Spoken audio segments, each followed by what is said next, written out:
नमस्कार विद्यार्थी मित्रांनो, मी डॉक्टर सरोज कोकणे फ्रॉम कोल्हापूर. विद्यार्थी मित्रांनो, नीट 2026चा फॉर्म भरण्यासाठी आवश्यक डॉक्युमेंट्स कोणते लागणार आहेत, अगदी त्याचं पूर्णपणे NTA ने ऑफिशियली नोटीस आपल्याला 5 जानेवारीला ही आपल्याला पब्लिश केलेलीच आहे. तर तुम्ही स्क्रीनवरती पाहू शकता, ही पब्लिक नोटीस 5 जानेवारीला आलेलीच आहे. तर त्या संदर्भामध्ये अगदी डिटेल्स तुम्हाला हा व्हिडिओ सांगणार आहे.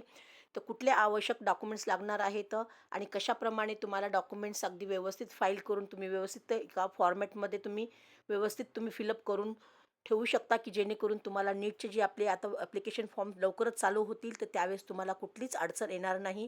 तर विद्यार्थी मित्रांनो, आमच्या ह्या चॅनलवरती तुम्ही नवीन असाल तर नक्कीच तुम्ही ह्या चॅनलला लाईक आणि सबस्क्राईब करून ठेवा, की जेणेकरून तुम्हाला असे युजफुल व्हिडिओ पाहायला मिळतील. तर प्रथम इथंच तुम्ही स्क्रीनवरती पाहू शकता, अगदी तुम्हाला स्टेप बाय स्टेप अगदी व्यवस्थित तुम्हाला मी समजून सांगते म्हणजे लक्षात येईल. तर इथे तुम्ही पूर्णपणे हा सब्जेक्ट पूर्णपणे अगदी डिटेल्समध्ये तुम्ही वाचा. काही डाऊट्स असेल तर नक्कीच तुम्ही मला कॉल मेसेज करून विचारू शकता. त्याच्याबद्दल थोडक्यात तुम्हाला सांगायचं झालं तर तुम्ही ते स्क्रीनवरती पाहू शकता. सब्जेक्ट त्यांनी पूर्णपणे दिलेला आहे. आधार कार्ड, UDID कार्ड आणि कॅटेगरी सर्टिफिकेट्स हे आहेत. ह्याच्याबद्दल पूर्ण त्यांनी डिटेल्स अगदी ऑनलाईन ॲप्लिकेशन फॉर्म नीट 2026 असं रिगार्डिंग त्यांनी हा पूर्णपणे मेसेज दिलेला आहे. तर त्या संदर्भामध्ये तुम्हाला व्हिडिओ घेऊन आलेली आहे. तर प्रथम तुम्ही ते पाहू शकता. हे पूर्णपणे त्यांनी अगदी डिटेल्समध्ये दिलेलं आहे. तर त्याप्रमाणे अगदी तुम्हाला अगदी झूम करून दाखवते, लक्षात येईल. तर इथे प्रथम आपण इथं आधार कार्डविषयी अगदी पूर्ण डिटेल्स मी तुम्हाला सांगणार आहे. तर आधार कार्डचा आपण विचार त्यांनी इथं दिलेला आहे, की आपल्याला आधार कार्ड मध्ये आपल्याला कुठले कुठले आवश्यक गोष्टी आहेत ते अगदी पूर्णपणे सांगितलेलं आहे. तुम्ही ते पाहू शकता स्क्रीनवरती.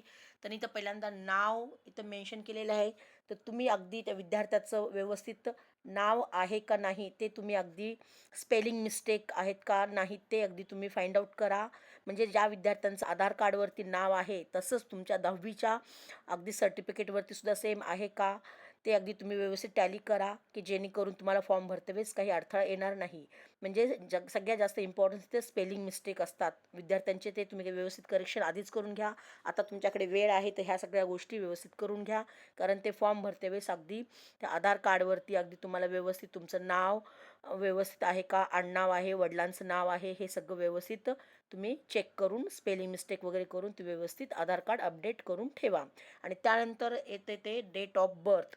तर तुमची अगदी व्यवस्थित डेट ऑफ बर्थ व्यवस्थित तिथे मेन्शन केलेली आहे का, कारण खूप साऱ्या विद्यार्थ्यांचं, जसं मी एक फॉर एक्झाम्पल सांगते की 2002चा आहे किंवा 2005चा विद्यार्थी आहे, असं नसायला पाहिजे. की तुमचं डेट काय आहे, तुमचा महिना कोणता आहे आणि त्याचबरोबर कोणतं इयर आहे, हे अगदी सगळं व्यवस्थित डेट ऑफ बर्थ असं पूर्णपणे त्याच्यामध्ये मेन्शन आहे का ते एकदा व्यवस्थित तुम्ही चेक करा. त्यानंतर 3 नंबरवरती येतं जेंडर.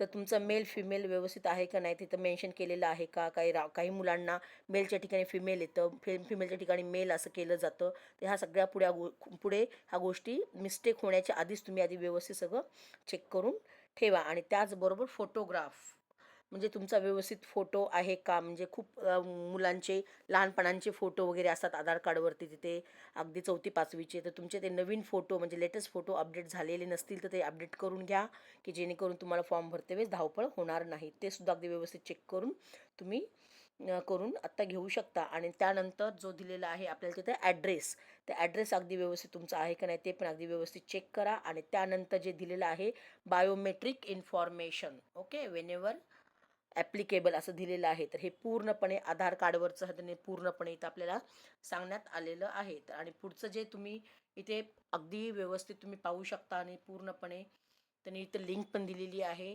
तर अगदी तुम्ही डाऊट्स असेल तर त्या लिंकवरती क्लिक करून अगदी डिटेल्स माहिती पाहू शकता. ज्या विद्यार्थ्यांना डाऊट असेल त्यांनी मला अगदी कॉल मेसेज करून विचारू पण शकता.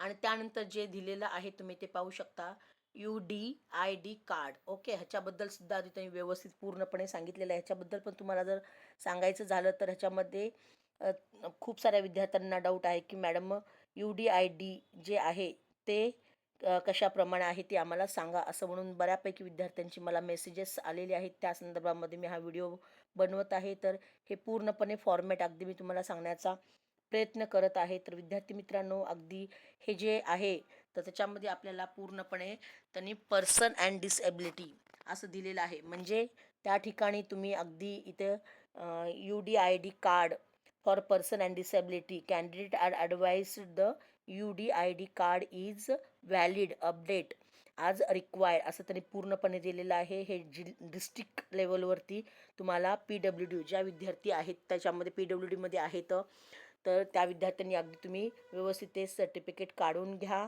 आणि PWD स्टुडंटसाठी हे खूप महत्त्वाचं आहे. आणि त्या विद्यार्थ्यांसाठी सुद्धा अगदी आपल्या महाराष्ट्रामध्ये पाहाल तर अगदी मुंबई जे ह्या ठिकाणी सुद्धा तुम्हाला तिथे काढून मिळेल. आणि एम्स नागपूर ह्या ठिकाणी सुद्धा PWD सर्टिफिकेट तुम्हाला तिथं काढून मिळू शकतं. तर हे UDID कार्डबद्दल सुद्धा त्यांनी तिथे माहिती सांगितलेली आहे. आणि त्याचबरोबर पुढे तुम्ही ते पाहू शकता 3 नंबरवरती त्यांनी पूर्णपणे इथं मेन्शन केलेलं आहे.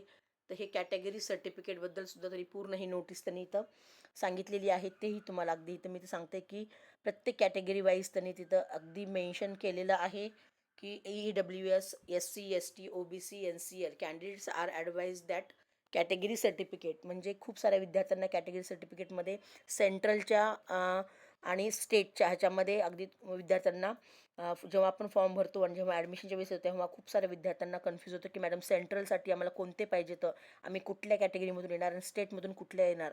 तेही अगदी तुम्हाला शॉर्टमध्ये सांगते की category certificate are advise the category of EWS, SC, ST, OBC, NCL update and valid असं त्यांनी इथं दिलेलं आहे. तर सेंट्रलमध्ये ओपन, OBC, EWS आणि SC, ST हे येतं.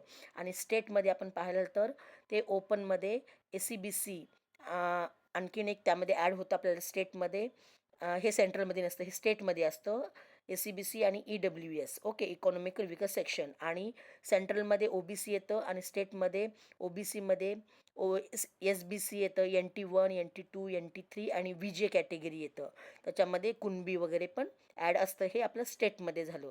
आणि त्याचबरोबर सेंट्रलमध्ये EWS येतं, तर स्टेटमध्ये EWS आणि SCBC येतं. अशा स्टेटमध्ये आपल्याला 2 येतात कॅटेगरी.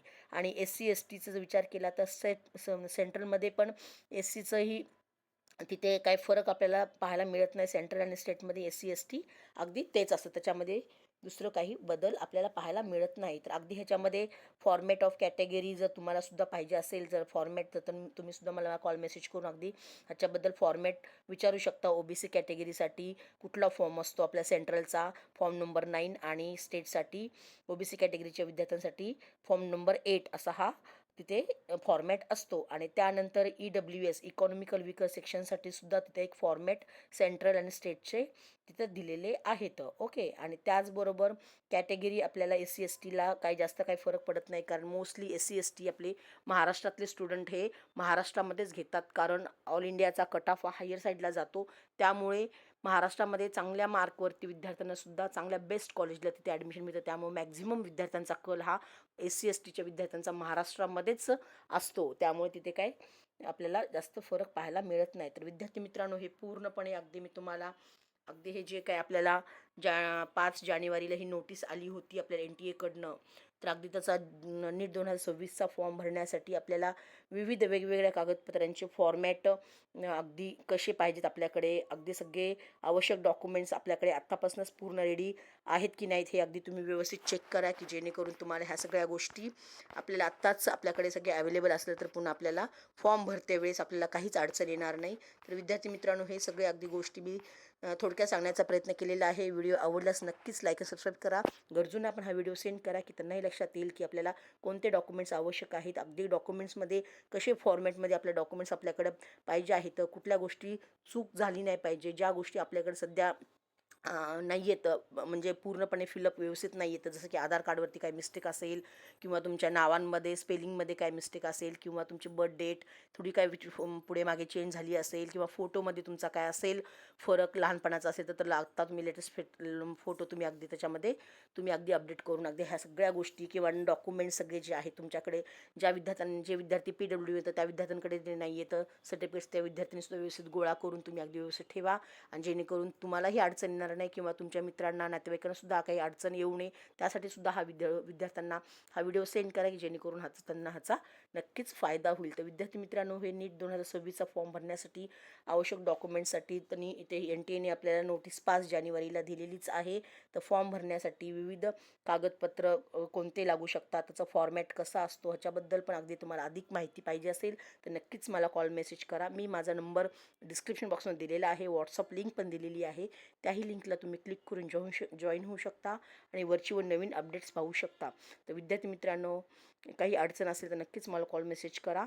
आणि सध्या खूप सारे विद्यार्थी आता आपल्या डॉक्युमेंट्सबद्दल पण खूप अगदी पालक पण अगदी बऱ्याच वेळा कॉल मेसेज करत आहेत की कशाप्रमाणे पाहिजे, तर कुठले कुठले फॉर्मॅट्स पाहिजेत त्याविषयी पण बऱ्याच पॅरेंट्सला पण सध्या मी कॉलवरती सांगतच आहे. पण ज्या विद्यार्थ्यांना अगदी प्रत्यक्षात ऑफिसला येऊन भेट येऊ शकत नाही ते विद्यार्थी अगदी कॉलवरती सुद्धा तुम्ही सगळ्या गोष्टी विचारू शकता.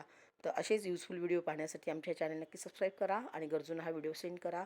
ओके मित्रांनो, ऑल दी बेस्ट. जय हिंद, जय महाराष्ट्र. थँक्यू.